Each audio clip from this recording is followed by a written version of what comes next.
Hai යාළුවනේ. ඔන්න අලුත් vlog එකක් ගේන්නයි හදන්නේ අද. කැම්පස් යාළුවෝ කවුරුත් නැහැ. අද මායි මගේ ගෙවල් ගාව යාළුවෝ සෙට් එකකුයි යන්නේ. චූටි යාළුවෝ සෙට් එක.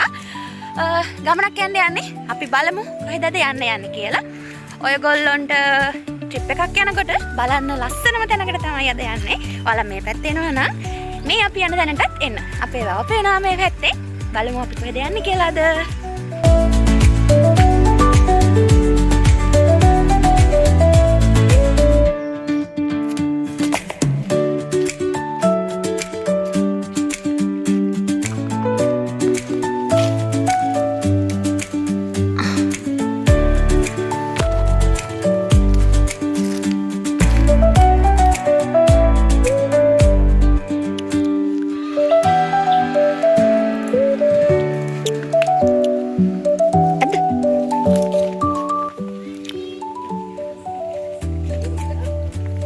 මේවට කියන්නේ කොබ්බෑ කියලා.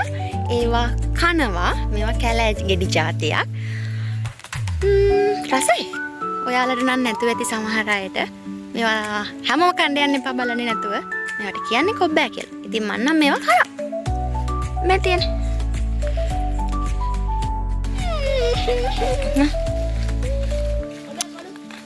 අය දෙකෙඩි දෙක තුනක් නෙමෙයි දෙන්න. එර මිනිහා. ආයි රෙඩි. එරමිනියත් හම්බුණා. කැලෑගෙඩි කන්නේ වාසනාවන්තය. මේ තියෙන එරමිනිය. ඒවා හැබැයි අමුයි. ඉදිලා නෑ. ඉදුණාම තමයි මේවා රස. අමු එරමිනිය.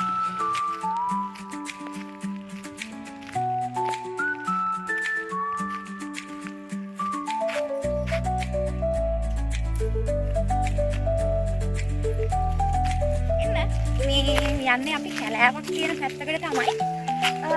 ඔයගොල්ලෝ මුලතිව් යනවා නම් කවදාම හරි දවසක මුලතිව් බලන්න යනවා නම් මුලතිව් පාර ජනකපුර හරහා මුලතිව් බලන්න යනවා නම් ඔයගොල්ලෝ කවදාම හරි දවසක එන්න මෙතනට අනිවාර්යෙන්ම මම ආරාධනා කරනවා අනිවාර්යෙන්ම මෙතනට ඇවිත් යන්න. මෙන්න මේ ස්ථානයේ තියෙන්නේ වැලිඔය කියන ප්‍රදේශය. මෙතනින් තමයි යන්න තියෙන්නේ. එතකොට මේක පුරාවිද්‍යා ස්ථානයක්.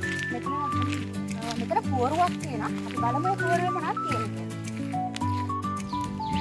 අපි අද ආවේ අපේ ගමේ තියෙන ලස්සනම පුරාවිද්‍යා ස්ථානයට. ඒ තමයි කුම්භකරණගල පුරාවිද්‍යා ස්ථානය. අඩි 300ක් පමණ උස ශේෂ වූ කන්දක් මත කටාරම් සහිත ලෙනක් තමයි මෙතන පිහිටලා තියෙන්නේ.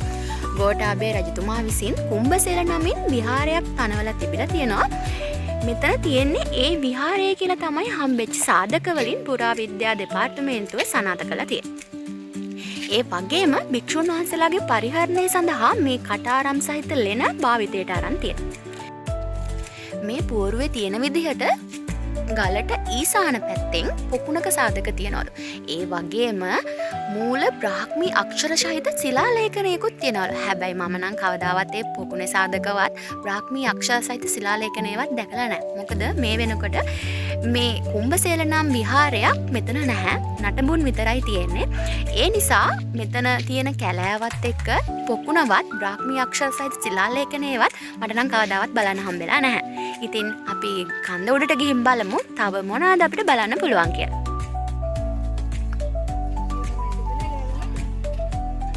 යන්න බැරි. බැරි පිටකා තියෙන්නේ. ඊට අමතරව කෑ ගන්න ඕක කියන්නේ දෙවල් කුඩු තියෙනවා ඇවිත්.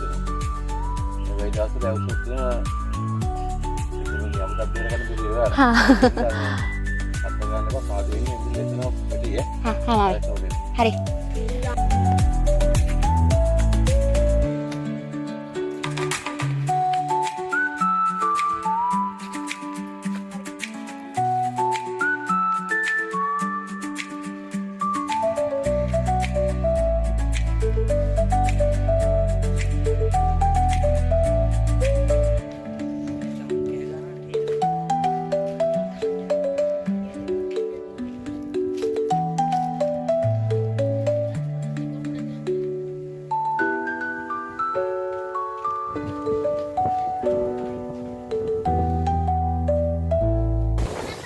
මෙන්න මේ කටාරම් කියන්නේ.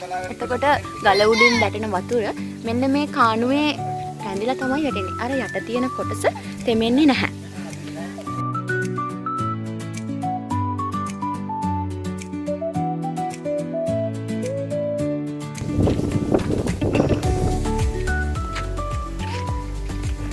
මං ආවට පහලදී කිව්වනේ ගල් කන්න දෙනවා කියලා උදේ ඉතින් මේ තියෙන්නේ ගල් කන්න.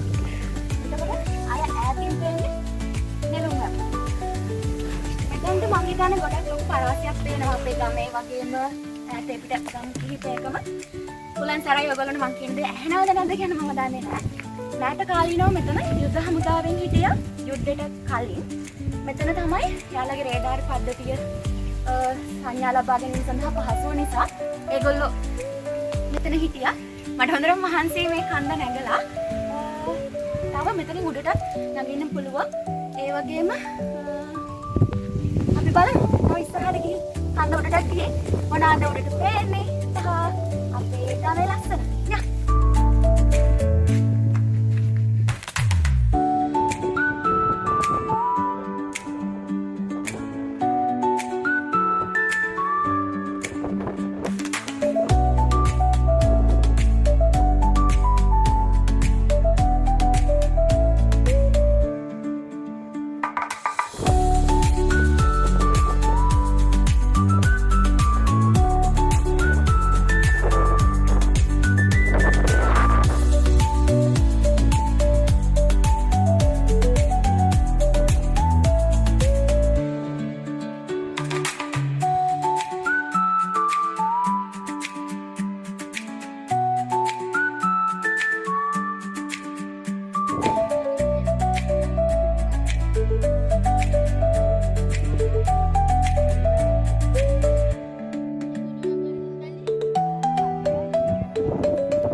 හුලන් සැර නිසා ඔයාලට ඇහෙනවද කියන්න නම් මම දන්නේ නැහැ. මේ පිටිපස්සෙන් පේන්නේ අපේ වැව. දැන් ඉන්නේ මම කුම්භකරණ ගල උඩ. ලස්සනට මුළු පළාතම පේනවා. හරිම ලස්සනයි. ඒක තමයි මම ඔයාලට කිව්වේ ඕගොල්ලෝ කොහේ හරි මුලතිව් පාරෙන් ට්‍රිප් එකක් යනවා නම් අනිවාර්යයෙන්ම මෙතනට එන්න කියලා. මෙන්න මේ විතර පේන්නේ අපේ ගමේ තියෙන පාර. අපේ ගමේ තියෙන පාර වැව මැද්දෙන් තමයි මෙන්න මේ පාර තියෙන්නේ. උදේ හවස අපි යන්නේ මේ පාරේ. හරිම ලස්සන පාරක් වැව මැද්දෙන් තියෙන්නේ. ඉතින් ඔයගොල්ලෝ අනිවාර්යයෙන්ම මෙතනට ඇවිල්ලා බලන්න. මාරම ලස්සන තැනක්. මේ මුළු පළාතම හරිම ලස්සනට පේනවා.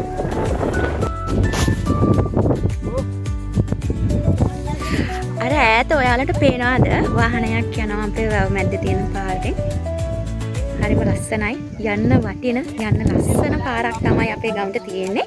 ඉතින් ඔයාලත් අනිවාර්යෙන්ම ඇවිත් බලන්න මේ ලස්සන තැන කොහෙද තියෙන්නේ කියලා.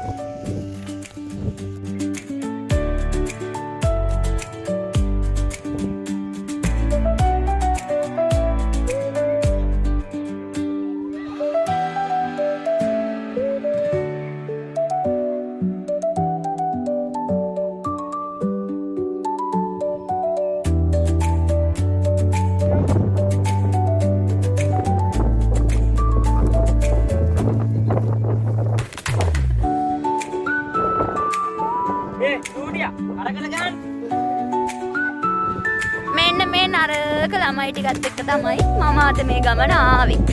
තේරෙනවද?